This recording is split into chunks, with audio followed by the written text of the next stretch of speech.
Ինչ վերաբերվում է երկրորդ նախագահի մամուլի ասուլիսին, գիտեք, ես չեմ կարծում, որ իշխանական падգամավորների պնդումը իրականության մեջ տեղ ունի, որտեղ երկրորդ նախագահը քաղաքական կապիտալ չունի,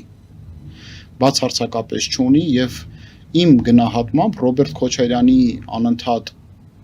բերումը թատերական այս ասպարեզ,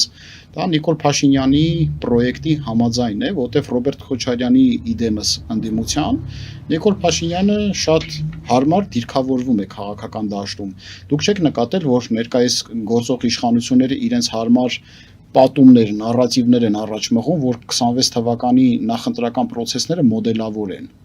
Այդ մոդելավորման մեջ ընկնում է, թե նրանց հիմնական հակառակորդ օպոնենտ ուժը ով պետք է լինի։ Նրանք ընտրել են Ռոբերտ Քոչարյանին, նկատի ունենալով հանրության մոտ շրջանում նրա նկատմամբ, նրա անձի նկատմամբ ատելության չափաբաժինը։ Այդ ատելությունը այն աստիճանի մեծ է, որ Նիկոլ Փաշինյանը այսքան դարակազմիկ սխալներ, ստրատեգիական սխալներ թույլ տալուց հետո միևնույնը զիջում է Ռոբերտ Քոչարյանին հանրության շրջանում ատելության չափաբաժնով։